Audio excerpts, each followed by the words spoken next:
right. We are live, streaming live from New York City. We're on the Upper West Side of Manhattan today, and this is the Toolbox podcast. Welcome, everyone.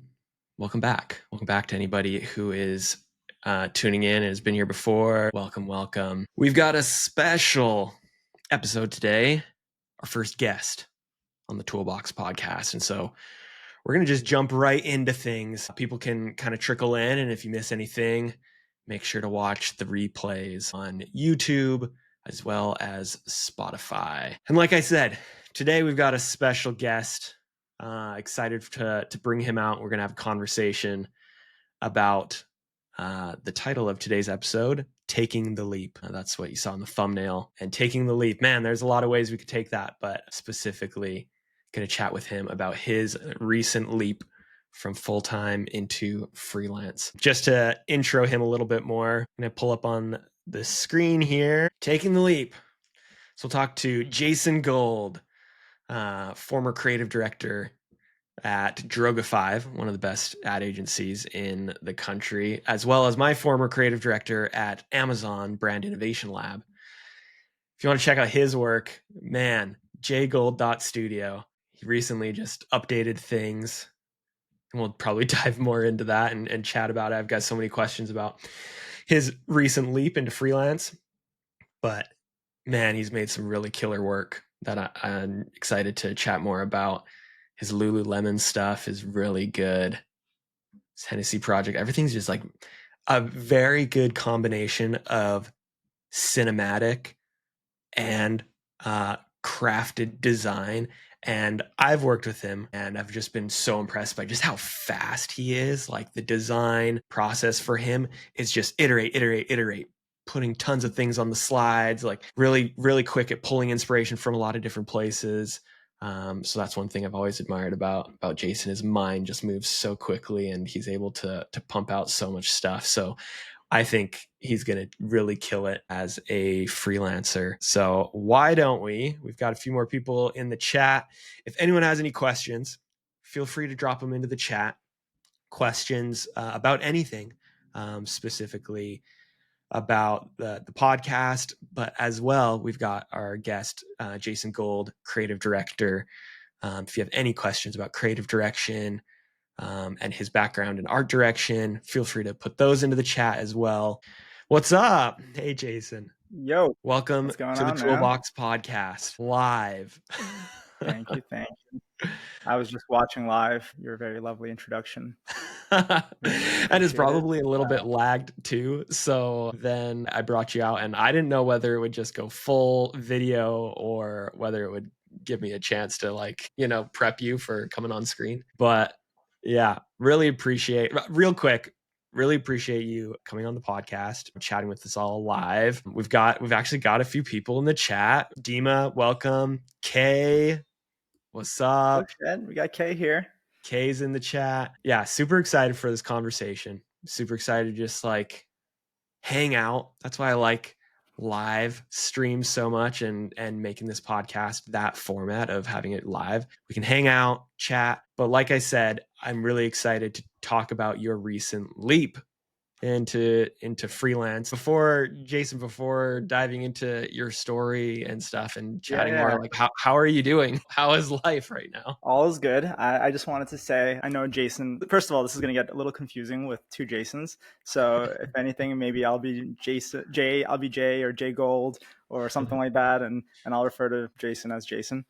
He's the real Jason. It was a lot of fun being at Amazon, having two Jasons, two blonde Jasons, and working on projects together. Yeah, at first I was like, how is this going to work? And then I randomly remembered working with the Daniels and I was like, oh, wait, they made it work. So there's always a way. But I just want to say real quick, like, I know Jason, JM, called me his creative director, but in many ways, he's actually also been my creative director. I've been learning a ton from him. You know, every time we're hanging out, I'm taking notes and just kind of like getting just a lesson in being a organized creative, someone who puts himself out there. Like many, advertising, old school ad creatives, I grew up in a traditional ad agency environment where we rolled our eyes at the Gary V's of the world. And, I would be the kind of creative who's really a perfectionist, likes to kind of get into all the details, be at my desk working and making decks, but hiding behind my work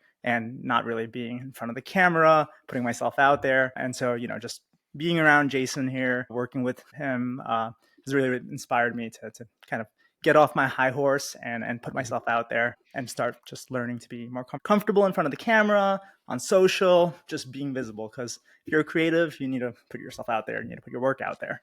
I appreciate it. What a love fest. Honestly, it's been yeah, I feel like we have a lot of compliments for each other, and that's why we've also worked really well together. Thank you again.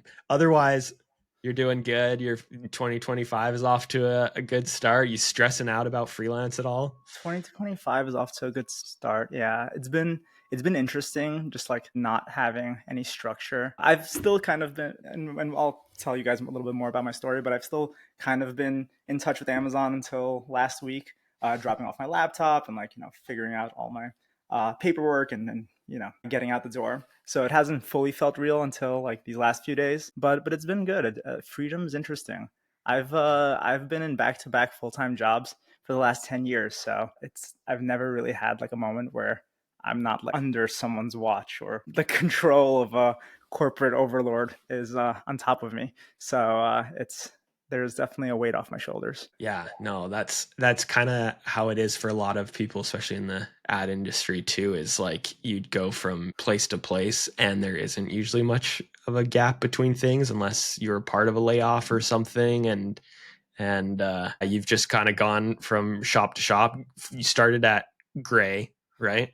Yeah. So I went to, I'll go all the way Yeah, back and take try us to. back. Yeah, we'll start from the beginning. I was born and raised in Brooklyn, and growing up, I was always a creative kid. I liked drawing, painting, photography. I was a chronic experimenter and dabbler. And when it came time for school and college, I had bad grades, and wasn't sure what I wanted to do. So I went to art school, which I felt like the right move at the time, without much of a career plan on mine. But I had like a rough idea, like maybe fashion design or a photographer. I could always be a wedding photographer. That was always in the back of my mind. Of something we could do with our photography and art skills. So starting out at SVA, I started with photography, then got into design. But what was really cool about SVA is that they have teachers as uh, like the teachers are working professionals. So like this is an industry where it's so hard to break into and there's Mhm. not a lot of clarity around how to get a first job and all of that. But like having your teachers be like creative directors at BBDO and wherever else, definitely made it much more achievable and real. So those my last 2 years in school, I kind of treated as like a portfolio school. Got a book together, and then yeah, basically got picked up by Gray at a portfolio fair. Um, Pretty much right out of college back Mhm. in 2015. And yeah, and since then, I've been yeah, I went from Gray. Gray was really cool. It was like I had 1 year there, where I was working on Volvo. Got to work with some really brilliant CDs and GCDs that helped me pull off some award-winning work. So that was kind of like a kickstart, some rocket fuel to the start of my career. Is any Um, of that stuff still in your portfolio? yeah, the Volvo stuff. All So the Volvo stuff, yeah, that's still in there. yeah, That's awesome. that was a lucky break for sure. That's a great way Um, great way to, like, start your career. Totally, it helped a lot. So And one thing I'll just kind of call out about my time at Gray or time even like getting into Gray is that like I had this I stumbled in back in college. I stumbled upon the work that Droga 5 was doing, mm. and that was kind of like my north star. Like at the Even time, before Gray, you were yeah, like, before Gray, like "I'll get to into Droga college, 5." it pretty much was the reason I got into advertising in some ways. Wow.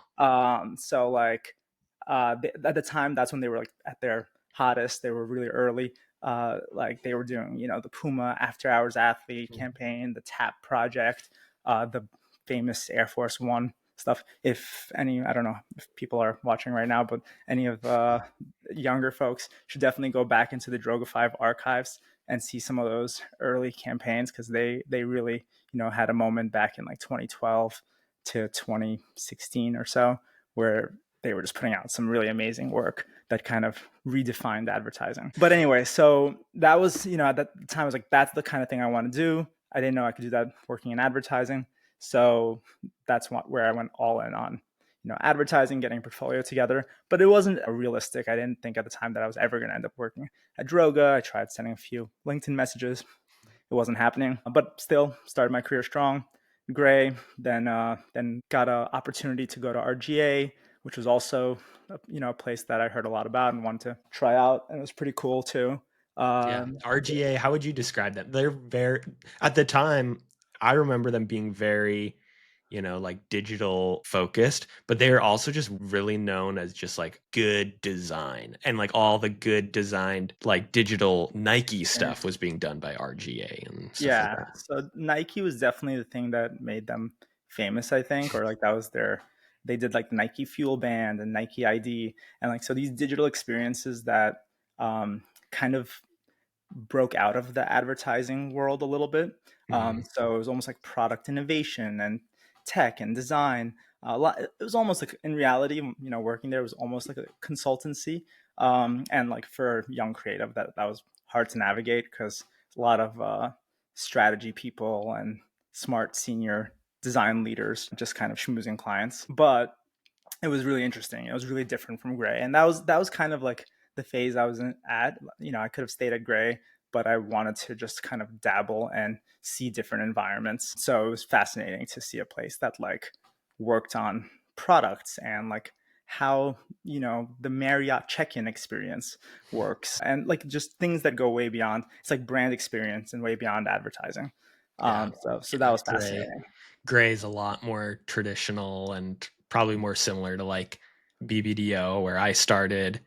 And then RGA is like, yeah, a lot more digital. Probably like did you like your craft and your like design chops, did they go up a lot at RGA or were you always kind of like pretty I well like. crafted? I mean, I think I wasn't always crafty, and I don't like. I still now see what some people are doing today, and I'm like, damn, I need to level up for sure. But like, yeah, because I started in college with a little bit of a design. Like, I started photography, but then I had a design year. I had like a good design background, but RGA was definitely like on another level, and like just seeing decks and deconstructing decks of some of the stuff going on there Yeah. was kind of like a solid education, secondary education in design.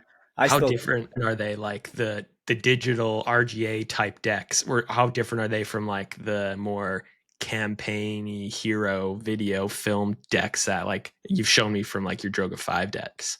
Yeah, I mean, super different. RGA tried to do it all, so they also had the more traditional kind of like pitches where we pitch spots and brand platform, all that. But then there were a lot of decks that was pretty cool. It was like a design identity kind of exploration, but then it would be like walking through an experience. So if it was like a smartwatch, it was like slide by slide taking you through like what every step of that experience can look like. Or, if it was a Samsung unboxing of a phone in the screen that the phone like that starts when you get a new phone, like kind of walking through the slides really like animated it and brought it to life and made you feel like you were experiencing that product. And I was like, wow, that's fucking cool. Yeah, which a lot of like traditional advertising creatives aren't gonna bother with, Yeah, right? exactly. Like, It's yeah, not an ad. It's like a yeah, real, you're designing a product, which, at the time felt cool, but also at the same time, it's like not as memorable, maybe in yeah, some way. right. Like you make a cool ad or cool campaign and then you see it forever, where like a phone unboxing is like, becomes very outdated pretty quickly. How long into RGA were you starting to? I mean, you're always looking at Droga 5 as like Yeah, yeah. as So the North Star. So basically, still in my mind was like, I would love to one day work at Droga. And actually, just one thing to say again, like, I don't know how many junior creatives are listening to us or will be listening to us, but it is actually a nice thing to do. I think like something I tell people is like for students starting out is to have that dream place in Yeah. mind. Like whether it's an agency, a brand, startup, wherever, picking that one North Star, like spot gives you a concrete goal to strive for. In my case, it was Droga, but like even if you don't end up getting ever working there, just kind of having that goal raises your standards. It makes you push your work. It makes you kind of, and I recommend, like, going on LinkedIn, finding everyone that works there, seeing, like really nerding out on all the work that they're doing, seeing who's responsible for that work, so that you can really like have the playbook almost of like what, like how to get there, and really strive for that. It's a nice way to like focus in and not get overwhelmed by the, like, just applying to every single agency and every single job that's out there. Yeah. But On that note, yeah, I feel like a lot of young creatives might not, like, especially now with like a lot of creatives just becoming content creators, like a lot of them don't even know or have never heard of Droga 5. Like how did you how did you find out about them back in school? Like, was it school, like doing classes? Did they, or like having those mentors come in there? It's like, oh, they work at Droga 5, or like, how early did you figure out or even like get exposed to ad agencies? that's a good question. I don't think I think school did a bad job at that. And actually, when I taught at SVA, I briefly had like a year or two where I taught some intro to advertising classes. I made sure to have a class where I just covered like all the top agencies, because they didn't really, like, they talked about what makes a good ad and taught us some of those basics, but they didn't really get into that. But I was like looking at, I mean, we looked at like one show annuals and what was Mm, award winning, and we looked at, and I would look at like Ad Week and Ad Age, and there were, some of those standout things, like Droga was always at the top of the list. And then specifically for me, and you mentioned like my some of my work and my style, like some of the more cinematic kind of storytelling creative that I saw coming out of Droga, that was like particularly inspirational to me. I was like, that feels like a movie, like, so I can work with brands and have a steady paycheck and a job, but make shit like that. Like, that was a real unlock moment where I was like, all right, I'm not going to try to get a design job at a design agency and instead focus on advertising. So anyway, that's how it became my North Star. yeah. But I agree, now it's become even more like complex, and because there's so many small agencies, big agencies, studios, all kinds of mixtures of shops, independent creators, and so on, brand side gigs. So it is harder to have that one one spot right now. But I think it's just like a nice way to focus in on what you want to be doing, and start to kind of build a roadmap to getting there. Sweet. Yeah. So back to the RGA to Droga transition. What stage were you at? Were you a senior art director by that point, or like a mid-level art No, director? I was a mid-level art director at RGA. I mean, I was pretty much a junior at Gray, but Gray didn't have a junior title, but I Oh, really? was a junior. And yeah, and then at RGA I was a mid-level, but like thought I was hot shit because I did that award-winning thing at Gray. But yeah, a year into RGA, almost as if I like manifested it, Droga reached out to me, like because of a referral that I guess someone I knew there sent over my book, and that was the dream. So I remember that interviewing with these people, like feeling starstruck in the walking through the halls and kind of seeing some of the people that I was like nerding out on and stalking on LinkedIn. But yeah, I remember also taking a pay cut to go to Droga because I was like not going to negotiate with them if I had the chance to go work there. Wow. Um, but yeah, and pretty much as soon as I started, like Droga really lived up to the promise of doing the best work of your career. Like that was a motto that they had, which a lot of agencies say, but like because I guess David Droga was there and he was running the show, they really were putting the work first. There wasn't a lot of politics. There wasn't a lot of you know kind of mismatched agendas. It was really like creative, permeated every aspect of the agency's culture, whether you are an account person or a strategist and so on. Yeah. That's awesome. Yeah, and I've heard a lot about your experience at Droga. It seemed like you got some really good opportunities. Like, what percentage of your portfolio is now filled with work from Droga, do you think? Like your standout pieces? Good, definitely a good chunk, probably more than half. Yeah. But I spent like 5 years there, so that was interesting also, because I went from like gig to like job, 1 year job to 1 year job, or like 1 year and change, to like a place where I actually was like, all right, this is this is nice. And I like found my stride. It took a while. Like at first it was a little, I was definitely hustling and working on some like not the sexiest projects there, but eventually, I got to work with an ECD that I really admired, and working on brands like Hennessy, which was one of the ads that I saw that wanted made me want to get into advertising and made me want to work at Droga. So, Mm. getting that opportunity, I was very satisfied with the work I was doing, and it was truly like a dream come true moment. And yeah, so I stayed there. I stayed 5 years there, and I honestly could have stayed five more. It was a great place to work.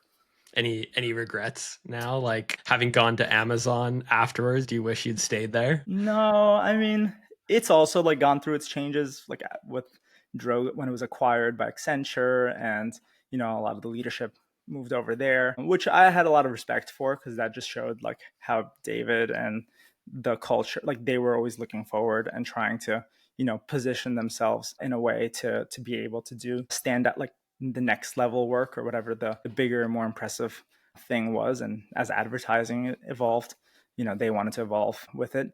But yeah, no, I feel like I could have stayed there longer for sure, but after a while I started to feel like there was more out there to explore. And yeah, like that's where Amazon, I think, where I had this itch to do something bigger, and the idea of like working in tech always seemed cool. I heard you Mm-hmm. can get paid more money, and yeah, and the idea of being able to like, again, I had that kind of RGA experience informing some of my thinking. So sometimes I would see the work that the pitches or some of the things that we're thinking about at Droga and thinking like we can be doing so much more, or Mm-hmm. that's just an ad, that's just a 30-second spot. And so like brand innovation lab, that sounded very interesting, like innovation. And yeah, the idea of being able to do something with a broader impact, I was curious about at least, and wanted to see how these like skills from Droga could translate into a different environment.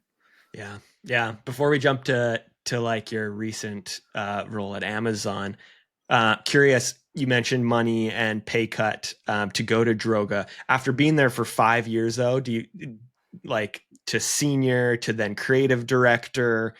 Is the pay relatively competitive at Droga compared to like RGA, Gray, other ad agencies, or is there like, I don't know, I've heard about like the Wyden and Kennedy like salaries. The top agencies often don't pay as well as other agencies, or as obviously as well as tech. Did you experience that too? Is it like you're kind of giving up a little bit to work on great work? I think so. I think it's such a like nuanced and variable thing that like while over those 5 years, my salary ended up going up a lot, but Mm-hmm. mostly towards the end, maybe in the last 2.5 years. And that, coincided with some promotions, and it also was during COVID when, the agency landscape and like a lot of people were quitting jobs, and there's a lot of competition for talent and all of that. So that probably affected it a little bit. I'd say that it's pretty comparable. And even from what I hear about Wyden, it's pretty comparable, especially for like title wise, because like senior creatives at Wyden make CD salaries because they're much flatter. But the mindset was, in my mind and a lot of creatives' minds at Droga, was like, I'm not here for the money. Like I don't care. Like obviously I need to pay my rent, but that's about as long as I can afford that. I'm gonna be here from morning to night, and when I go on shoots, things will be paid for. So those are like my vacations or my traveling, and you're there to like. It was, yeah, again, like the culture was all about like we want to be here, we want to work, we want to do the best work of our careers, and like the money might eventually come, but we're not really thinking about that. And I imagine that most really creative places, that's kind of the culture, because it's a free education, not you get paid to work with like some really amazing leaders and to learn directly from them. And that's a that's better than any master's degree. Yeah, that's awesome. Your next step was where we actually met, was at Amazon Brand Innovation Lab. And I had a similar kind of impression. Like At the time, it actually wasn't called, when I got hired, it hadn't gotten the name Brand Innovation Lab yet, but I was definitely like, all right, time to make some tech money, Yeah. time to get like, better salary. And also, Amazon is a decent name. It's not like working at Apple or Google, but it's like a decent thing to throw on your resume. But then they changed, like right when I joined, they're like, we're now the Brand Innovation Lab. And it was like, oh, like there's a lot in a name. Like Google has their Google Creative Lab, and I remember thinking like the creatives that work at Google Creative Lab must be geniuses. But what was your experience like at Amazon? Yeah, I mean, coming from Droga, which was super creatively led, and moving to, the massive tech behemoth of Amazon, it was definitely a culture shock. And there were quite a bit of growing pains. I mean, one of the bigger it was, I mean, right from the interview process, which you know very well, and some of our friends streaming in remember. It, like, everything was so corporate. There's so much process. Everything, like, you were taught the process while you were interviewing there, because like you Yeah, had to follow it that's true. to be interviewed. And yeah, I mean, like, one of the bigger changes that suddenly working at Amazon I was feeling was just like how you were working with people from different worlds. So like sales teams that are selling ad placements instead of helping you sell creative work. Product people, data being such a big kind of discussion point. People who also don't see you as a creative, they don't really even know what that is the way that agency folks do. So you lose this like protection and shell that you kind of have in the ad agency environment, which was good. I mean, it was good in terms of like making us better creatives and making us, better at just people at navigating the world and being able to, keep up with corporate world. And also we got to work on a bunch of really cool projects that did kind of touch things beyond just making ads, whether it's like Alexa experiences and things, Fire TV. We had this thing at Bill, which is Brand Innovation Lab, of like first of its kind ideas. So thinking about things through that lens was interesting, because it wasn't the same as like just doing the award-winning thing at an ad agency.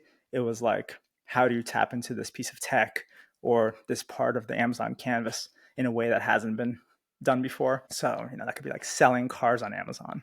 So again, being able to explore these things is very fascinating. Also, as a creative director, like at Amazon, that was partially kind of weird as well. It's like you're obviously a creative leader, and that's exciting, and something that I was thought I was confident in.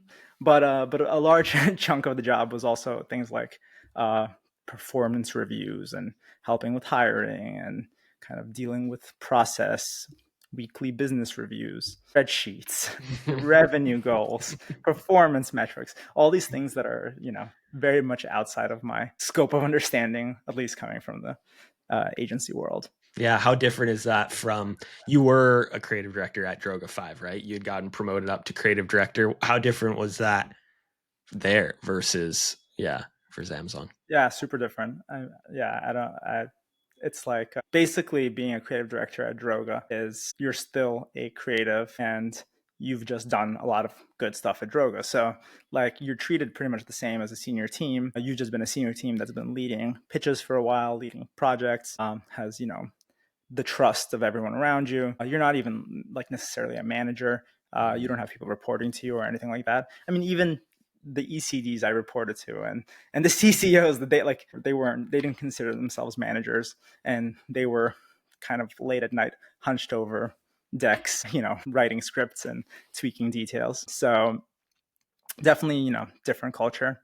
And especially when it comes to things like business review meetings and tracking revenue, and being expected to win kind of new clients or go out there and pitch kind of new clients that don't even know who you are, or why you're meeting them. That's something that like creative directors were partially responsible for at Amazon, Yeah. where agencies had new business people to do things like that. Yeah. Yeah, super different.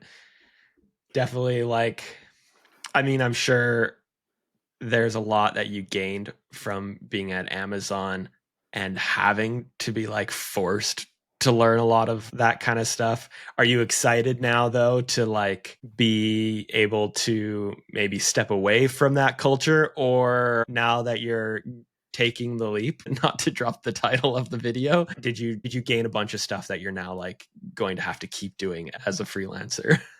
For sure. And sorry for making, I don't know how much time we're trying to, we made a lot of this about All just good. telling my This is really story. great.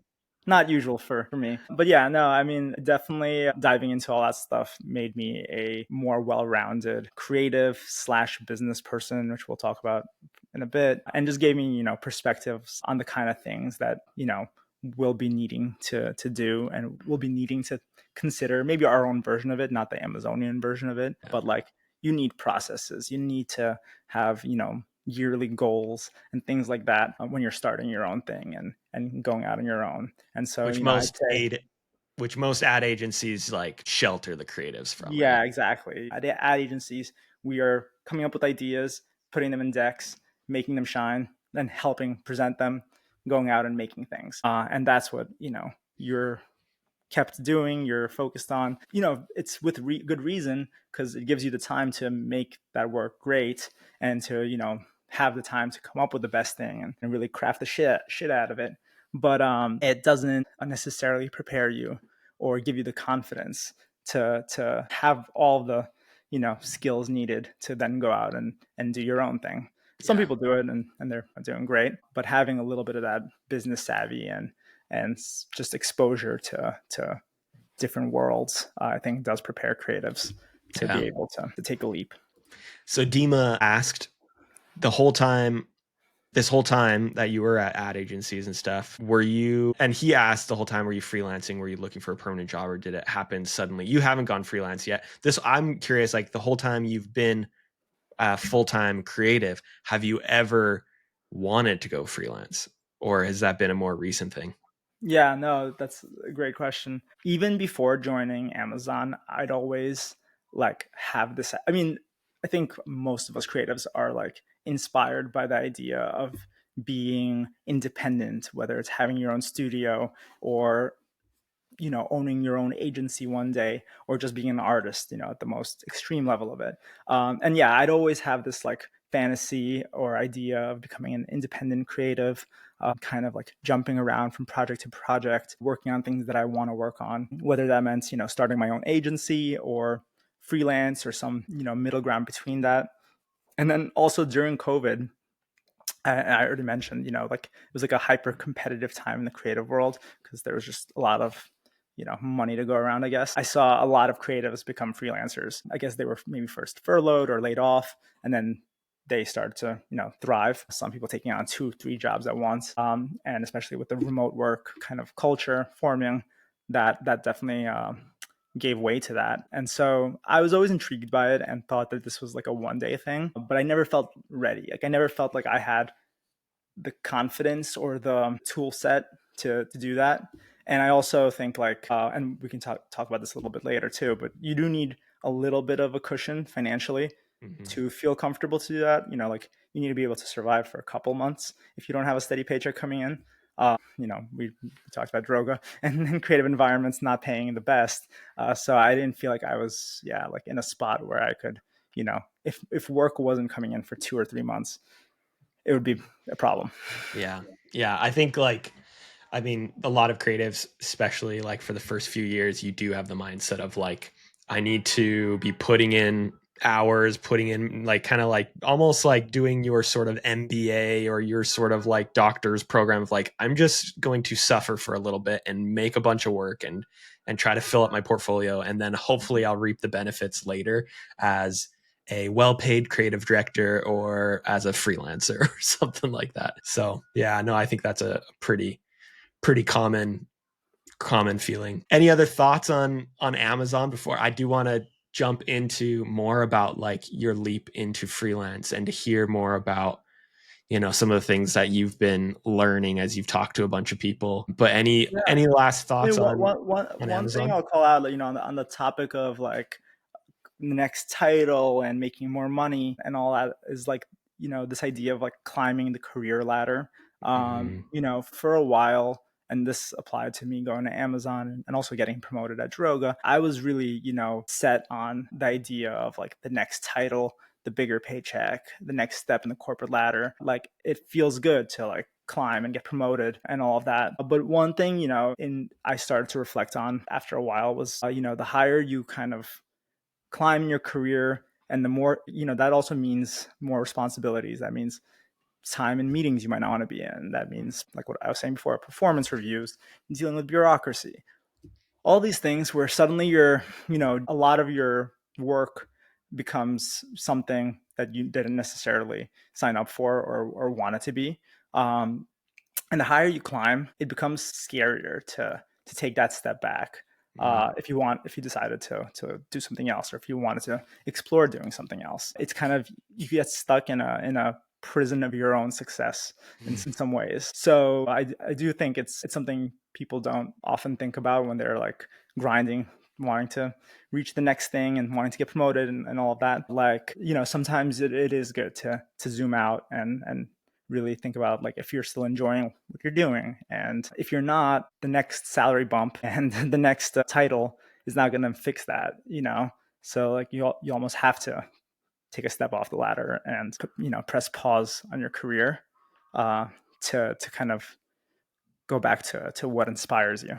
Yeah. Was there anything that like kind of flipped that switch in your mind of like, was it getting to creative director and being like, I don't want to go higher than this? Or was there anything else that you're like, or was it just like you said, seeing our leaders and being like, I don't want their job? Yeah, I think it's a mix of all of it, and it's a journey. And I think like creative careers are not linear, and I think it's more of just like there's an idea of something that you want, and then when you get there, and then that's like, I mean, this story is all this time. It's like the journey, not the destination. But like when you get there, you kind of see the reality for what it is. So like a big part of that was like in some ways making more money. Once I started to make more money, I realized like, oh, that's nice, but it's just a little bit more. It's not like life changing. Like you might have an extra bedroom or something. And like at the end of the day, what you do with your time every day that's your life, and that is the where you spend the majority of your time. And so like, and again, I'm not saying that Amazon wasn't great and that like I didn't enjoy it, or being a CD at Droga. All of that was, really exciting in many ways. But all of these kind of ideas and reflections did inform me wanting to at least give myself a chance to take a step into this like freelance venture, maybe year sabbatical to explore and not just like, all right, now I want to be ECD, now I want to be CCO, now I want to be the next thing, and like keep climbing and keep making my life more stressful. Are you, yeah, now that you've left Amazon and you're freelance, does it feel less stressful, or are you getting bored at all, or Definitely not, I mean, not bored, and I haven't started. So this is, we are catching each other at a very early phase in this. So right in the we might yeah. be talking 3-4 months from now as I take on my next agency job and saying like, yeah, don't go freelance. But no, I mean, I think the thing that like is cool is that like it's felt exciting. Like it felt for the first time in a while, I've been just like energized by the idea of like it's everything is on me. It's sink or swim, hunt what you eat. It's kind of this new identity is shaping that I'm in builder mode, and I think like as a creative person that is a good place to be. And especially like again, like I said before, where my wife has a job, full-time job also. So Jason, I know it's not the case for you. I'm sorry. But like and we saved up and a little bit over time. So like knowing that I'm okay and I don't need, like, I'm not gonna starve if I don't get a paycheck the next 2 weeks and Mm. weeks after that. Having that space to just like start building relationships, start having conversations with people in the industry and speaking to other freelancers. All of that has been exciting. And yeah, it's like first time in a while that maybe at some points in Drogo were the last time in my career that I was like this pumped to do work without having someone telling me to do work. That's so crucial though, like so crucial to like be motivated, because it really is like the difference between you making work that could be good versus like making the best work of your life or being, just having that motivation to really reach your potential. I don't know. It's a For sure, lot of a yeah. mindset thing. Yeah, like being like your own engine, feeling like it started versus like I'm doing this because it's a job because I have to. Like there's a, I feel like a pretty profound difference there, and then that's how it's felt so far. Yeah, love it. As you've been chatting with other people, I mean, you've sent me some tips and different things that you've learned. Anything else that you've really learned that could help people thinking about going from full time to freelance? Yeah, for sure. I mean, we mentioned the having like a decent amount saved up so that you're not, stressed. I think the one interesting thing was just how many freelancers are out there. And I know it seems almost like counterintuitive that like, oh, this is all competition. But in reality, like this is just kind of like the new workforce, almost like the new creative workforce, and how a lot of agencies and brands are constantly filling holes and needs that they have. So like just connecting with other freelancers and kind of creating this little network of freelancers is a great way to one kind of reaffirm that there's plenty of work out there, and you can make a really healthy living doing this. Mm, But also like they're they might get reached out to for a job while they're already in the middle of a project and they can't take it on, so they will pass you along. Vice versa, you will share their work. Some projects need partners or teams, so you're able to partner up with them. So just like, looking through your LinkedIn and knowing who out there, like who from your, ex-colleagues or friends or just people that in the industry or follow are freelancers, and starting to have conversations with them has been one of the best things I've been doing. yeah, no, that's really interesting because I've heard a lot recently of people kind of like complaining here and there that there are just so many freelancers. And for some, it's feeling like it's super competitive. Well, we've also chatted with some that are like doing great and yeah, probably have work that they can pass along to you. And it's like, I it's think worth I making think it it's worth. a bit controversial, but I think it's it's all on them. Not that they're everyone struggles sometimes to land work and all of that, but like I think yeah, there's plenty of freelancers, but maybe not all of them are good or trying. And like if you really want to make it work, like you should be going out and constantly networking. You should be trying to update and improve your portfolio every week or every month. Yeah. I mean, inspired by you should be putting yourself out there on social and telling your story and creating content, being creative and demonstrating your creative abilities to the world. And if you're not doing all that, like yeah, of course, others might get hired over you. Yeah. Let's check in on the chat. There was some questions. There was one question from Caden Digital. So this might go back to some previous conversations that we had, but kind of relevant now too. Is there a demand for outsourced production work, or do agencies try and keep things in-house? And that's also relevant for you as a freelancer if you're thinking of this as a business and a studio, whether you would go to agencies to like be their production partner or vendor. Curious if you have an answer for that, if there is much of a demand for outsourced production work, or do agencies try to keep it all in-house? I mean, I think just as well as I do that we pretty much only outsource production at agencies and even at Amazon. I mean, not like every part of the process. We might be designing our own landing pages at Amazon or at Bracken agencies, our own like posters and some of the assets. But when it comes to like video content and activations, things like that, we usually reach out to production partners. We Yeah. focus on the concepts and selling them in and developing the relationships with the brands who want them, and then lean on execution partners to bring them to life. Yeah. Yeah. No, totally. That'd be my answer too. Like a lot of these big ad agencies are just so big because they are also servicing such big brands, and these brands have so much money. And so they're not those brands can't always, handle collaborating with like a billion small little vendors or production companies to outsource every little piece. So that's why they have like a Droga 5 as their creative agency of record kind of handling all of the high level campaign planning and strategy, and then Droga 5 is responsible for briefing out, whatever Droga is executing with production partners. So for your example of like in your experience of like working for Lululemon, they're coming to Droga 5, like, hey, what should we do for this campaign? And you come up with this big concept and stuff specifically for that strategy, for that brief. And then you're going to go find a smaller production company. They could be a pretty big production company, but you're going to find a partner to help execute that specific thing. So yeah, there's tons of demand for it.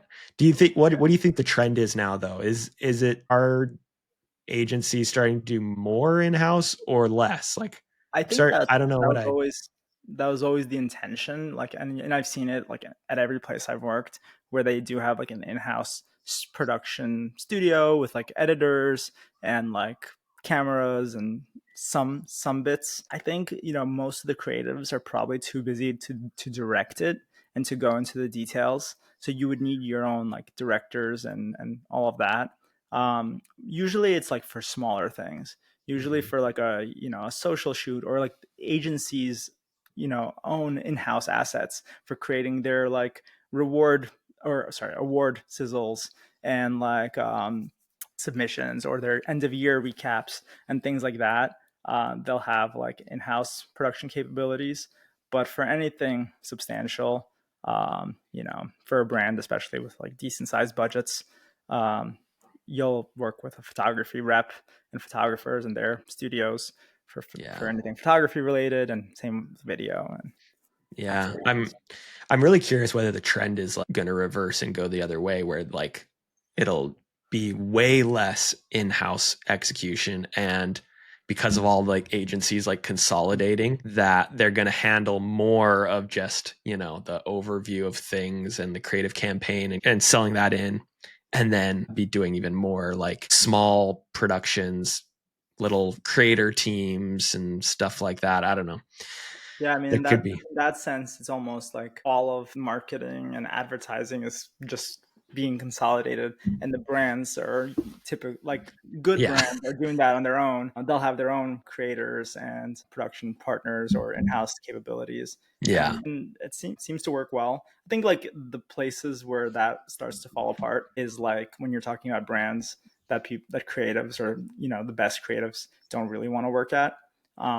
Right, so like that Yeah, approach that's true. works well when you're talking about Spotify or Poppy, or a new Liquid cool Death. brand. Yeah, Liquid Death especially. But like when you're talking about Marriott, or a cruise line, or Or even uh, like Volvo. Like you can make a yeah, good yeah. campaign for Volvo, but you don't necessarily want to be a creative working in-house at Volvo. Right, right. And that is a company, I guess, that the people who do work there are super passionate about, and it's like Swedish, and in Sweden they take Volvo very seriously. But and the other thing is like that when you those brands, and this is like a whole nother tangent, but like it does help for them to affirm what they're doing or what they want to be doing, whatever, just like bringing in an external perspectives.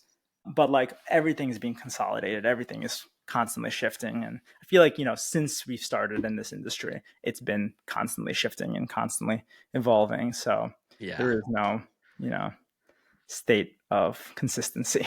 Yeah, yeah. No, I agree with you there. And it's so hard to even guess where things are going. I mean, to come back to Caden Digital's question, if anyone else has any questions on this topic or anything else we've talked about so far, throw them in the chat. But yes, there's tons of demand for outsourced production work. Are you looking to do any of that, like to do any production sort of things, Jay, on with on any with agencies and stuff? on my own, Yeah. I don't think so. I don't know if I'm that good or have those capabilities, but I do want to find some like smaller production partners that Hmm. are like, small studios that are nimble and flexible and easy to collab with, and pitch brands, more directly on like social or like product like visuals and things that we can execute without the whole agency process and timeline associated with it. Yeah. Yeah. Good point. I think this has been so valuable. Like Such a good conversation. I think I want to save a lot of like our conversation around tools and the toolbox that you have for our next chat, because I feel like we could talk for like an hour or so just on all of that stuff. And yeah, it's wild Absolutely. how even like our conversation so far, there's like so many things I'd love to double click in on. Yeah, we didn't even Um, talk about Sagmeister. yeah, we haven't talked about Zagmeister. We could touch on, maybe what we do is we touch on a Just little bit more do a quick rundown. questions and yeah, some bullets on taking the leap to freelance. We do have a question for Chris. What are your thoughts on being a solo maker versus a small production team? And you have a lot of thought. You're, like you said, not planning on being a production person, but I know you have a lot of opinions on the future of kind of like solo production makers, solo makers, solo small Yeah, production teams. I mean, when we say solo maker, are we talking like creator? Because I do think that's like a huge opportunity, and you can probably speak best to that. But I do think like a lot of creatives should be considering being independent, like just creators representing Mhm. themselves. I Uh, think there's also the like solo, maybe like the solo production type person, like a one man right, band type thing that I definitely am seeing. Like, if you watch any like the other sort of like video podcasts, like the 505 podcast, and there's all these like film guys that are in the creator space, they're also doing some brand stuff, but they might not always be solo or things like that. right. So it's like a content creator slash taking on gigs here and there, which Maybe. is And which is Chris, kind of feel like free to add any more details if you want to add anything. But yeah, what are your thoughts around the general space? Like, what would you recommend to a production person? Like, you're the one probably going to be hiring a lot of those kind of people. yeah, no, I mean the production thing is difficult, but like I mean I think like in terms of just like really crafty execution people, having the thing that you're known for is a really helpful kind of place to be. So if you're a, animator or a 3D designer, like if you're a 3D designer and you specifically know how to do really cool metallic animations for like luxury jewelry and luxury jewelry brands and all of that, and you create a lot of those experiments, Yeah, and you try to land projects with Cartier and Rolex and whoever else, or even do spec projects in that space. But like having your thing specifically, or if it's typography or if it's whatever, I do think that's a great way to differentiate and be known for something and get a lot of work in that specific niche. yeah, yeah. No, I agree. It's definitely like it would be hard to be on the agency side though, or to be even like a freelancer hiring a production team and almost trust just a solo person. I guess more so on the agency side, it'd be hard for me to like just trust a single person with an entire production budget. Definitely. Mostly because like it's very, very rare that the maker, the solo person is also really good at comms and communication and like Right, right. planning out the project. So if they came to me and were like, it's just me, it's like, oh, I don't want to be the project manager here. I want you to have like your things together here. Yeah, at least what we're used to is like you need the system that works with the agency to deal with all the finances and planning and scheduling and client interaction, all of that. But like it is different if we're talking about being a creator slash influencer type of person, because you could just be a creative who does your thing and makes art and makes really cool shit that gets a huge following, and Yeah. then brands will come to you directly to collaborate and just pay you to do your thing, sponsored by them. And I've Yeah. seen like working with Meta, I've seen them do a lot of stuff like with 3D and VR art, and like during the crypto thing, NFTs, all like a lot of those NFT artists, like they were hiring and sponsoring to make just like really cool content and all of that, like brought to you by Meta. Yeah. And I think more and more brands will continue to do this and become patrons of the arts. Yeah. No, that's totally true. I mean, that's the stuff that gets me most excited is, I mean, if you're the kind of person that is good at both making and all of the communication and planning and things with brands, you could probably do really well. Yeah, tell us Um, about your process with like working with. You had one video with Logitech, and you've mhm. done a couple. You've done the one with what was the 3D Pacdora, Yeah, the one I played Pachdora. with. Like, how has that been so far? It's been really good. Like it really illuminates how valuable my experience within the advertising world has been so far, and the fact that like going to Amazon and learning a lot of the business has made it so that we could then talk to these brands in a way that they understand, and having worked at ad agencies and things, like know what they want. They want something that ladders up to their campaign and their message and things like that. And a lot of content creators don't have that experience. And so, for example, like with Logitech, my feedback from them to me after doing the whole thing was like their most positive feedback was how easy I was to work with and how communicative I was, and not necessarily like the video was amazing or anything like that. Like their positive feedback on the video was that it laddered up to their message and it really hit on the brand idea and the big idea of their campaign, which is stuff that like you're smiling like we have experience with. It's just like super easy. It's what we do every day. I guess those kind of things was like that. It's just very innate advertising creative experience that you get in an ad agency, you get while being at a creative in a creative department. And so I Yeah, but be confident. also I feel like it's such a different mindset that brands need to embrace when working with creators directly. Like they just need to like lean into whatever that creator is doing and fully kind of let them do their own thing, and not Yeah, be like, oh, this needs to perfectly line up to our brand pillars, and like you need to throw your brand guidelines away and like just make cool shit that meet like you have a built-in audience. It's also so much, I mean, like you made that video in a weekend instead of a 6-month campaign timeline, if not longer. Like, yeah, it's just silly how brands might have this idea of creators or like what they expect from social content, where yeah, the ones that are doing it right are just kind of, you know, building relationships with cool creators and letting them do their thing. totally. And that's where, yeah, some creators probably really succeed when a brand comes to them and just lets them do their thing. But for, I think probably for the majority of brands who aren't like super with it in terms of the creator space, and the majority of creators who don't have a lot of the experience of working with brands, it's there's a little bit of a mismatch there where the brand wants something that's right in line with their campaign, but the creator doesn't have experience with that, so they don't know how to do it. Yeah, do it So that's all, where, do it yeah, fast, and do it for free. yeah, yeah, it's wild. Yeah, what is the let's end it with the Sagmeister thing. What was that all about? Let's do it.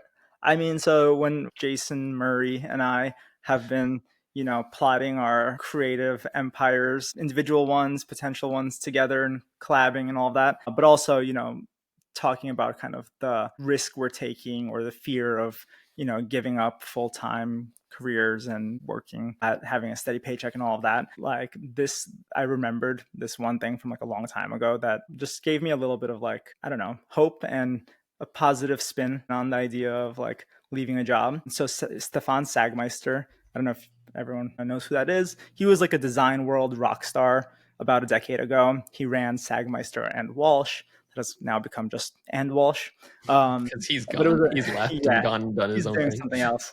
But it was the super famous studio that did really wild, groundbreaking like design work. And he had this concept of taking a creative sabbatical.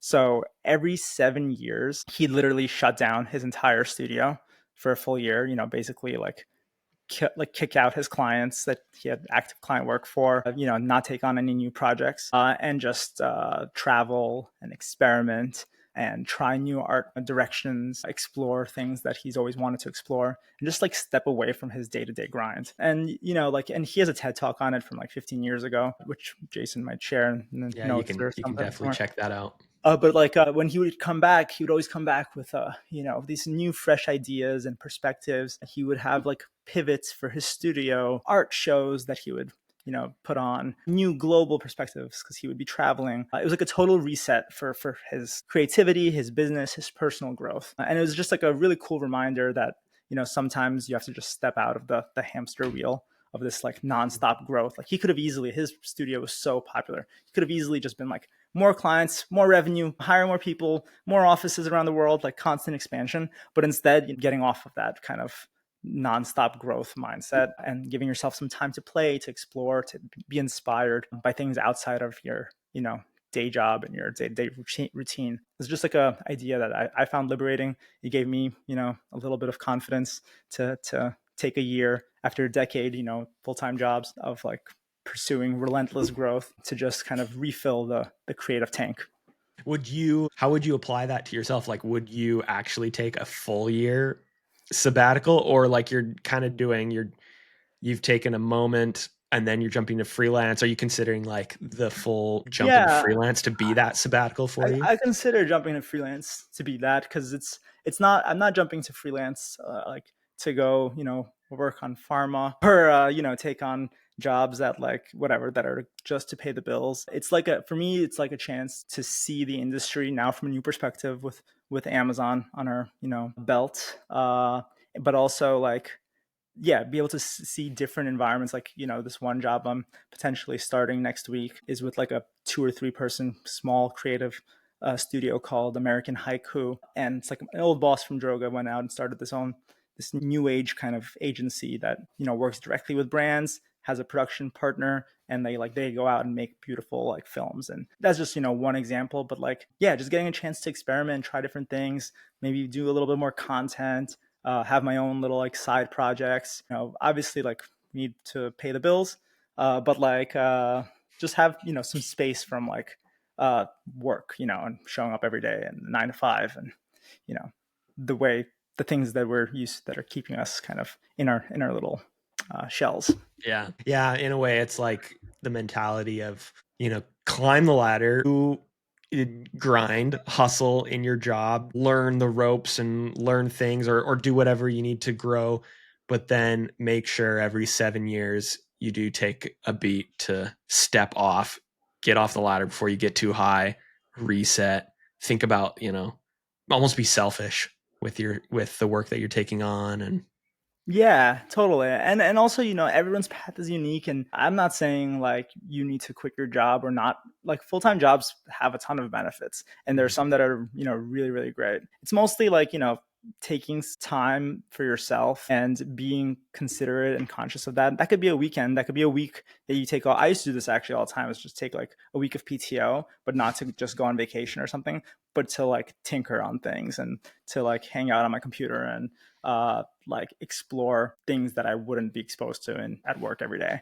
yeah, honestly, that's like probably the best answer for one of the questions that I always get in the DMs is like, I'm feeling so overwhelmed, or I'm feeling so burnt out. What do I do? And it's like, you need to just take some PTO, but don't go anywhere. Like, Yeah, take a beat to reset. yeah, and if you like, you could also start with like small steps, like a side hustle. You've been doing it for a while now with content, but yeah, just like testing waters outside of your day to day grind, I Yeah. think is a good starting place before Sagmeister's epic once every 7 year sabbatical. But I was listening to the TED Talk before this for a little bit, just a few minutes of it. You should listen to it, because it's his Well, Austrian voice and how he frames it all up is very very cool. it's so funny that the combo of Sagmeister and Jessica Walsh, the fact that they work together, because they seem. I need to look at more of Sagmeister's stuff, but they seem so drastically I different. don't remember exactly their story, but he might have been her professor or something. But he's much older, and she became a partner like really, really young. Wow, Um, but I don't know if you remember, they used to do their agency portraits of everyone that worked there, all naked, like just a team photo, a holiday card or something of like everyone just standing naked in the office. It's ridiculous. that's wild. I But feel like that's not something you could do in today's yeah, work yeah, environment. HR would not approve. Yeah, that's crazy. Well, this has been super awesome. Dude, this was awesome.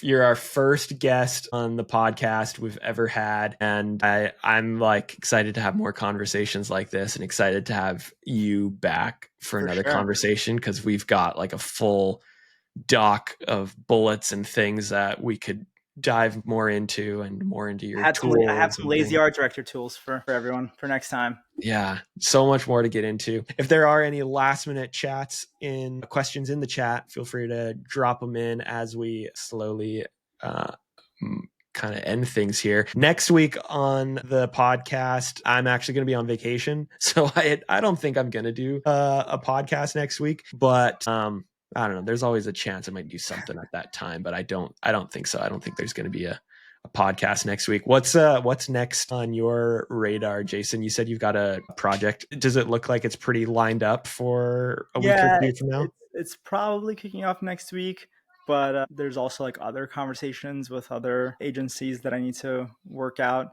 So that's one thing that's become a little bit tricky, is like, how do you navigate different jobs and timelines, and making sure that you're not overwhelming yourself. But all stuff that I'll figure out over time. Yeah, for sure. I can hear my son is definitely Oh, awake, he's awake from and his nap. yeah, Well, he's dude, woke up thank from you his nap early. thank you so much for having me as your first guest. Thanks everyone for listening to me ramble. And sorry if I was a little nervous. This is my first time doing a podcast too, but it was awesome. It was really cool to chat through this all. No, this was great, and I really appreciate it. And I'll let you hop off. I'll yeah, So wrap maybe up. yeah, I'll do a little wrap up. All righty. I don't really think I have too much else to say, but I'll Awesome. let you go. Well, thanks guys. Have a good one. Take care. Yeah, I really appreciate Jason jumping on. We're definitely going to have more conversations. There's a lot that we've been texting a lot back and forth as he's been jumping into the freelance world, and also asking about content creation and how that's been helping my work and my career. I also noticed quickly, which was really great, that his video stream quality was crystal clear.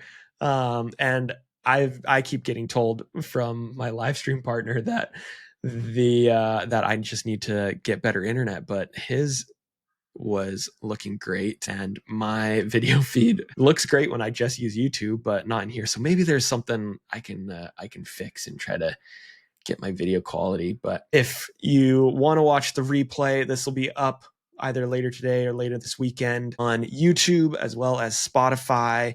You can listen on Spotify as well as watch the video. Yeah, Chris, Dima, Kaden, Jarik, really appreciate you guys joining. I'm excited for the next one as well. And as there's other people in the chat as well, Marcos, Taylor, Kay, Tanner, appreciate you guys joining, and anyone else who listened in. If you have any feedback or ideas for future podcasts and future topics, questions, things like that, you can DM me anytime. I literally respond to almost everybody, unless it's like spam or something like that. Yeah, again, next week I'll be on vacation. I've set a pretty much a year-long goal that we're going to do these every Friday, except when I'm on vacation. But you can expect the Friday after that we'll go live, and we'll go live for about an hour, maybe more, maybe 2 hours. Just kind of depends on how it's feeling. And we'll dive into different topics, whether that's just me or we'll bring on a guest, and we'll dive into the tools and their careers, the tools that they use in their careers and their careers themselves. Again, thanks y'all. It's been fun hanging out. I was looking at the counter and thinking more people would trickle down until we hit 0, but now we're back up to 11 people watching. Appreciate you guys. I'll catch you in a couple weeks, maybe next week, and maybe in the DMs and on Instagram if you join me there. I will end the stream.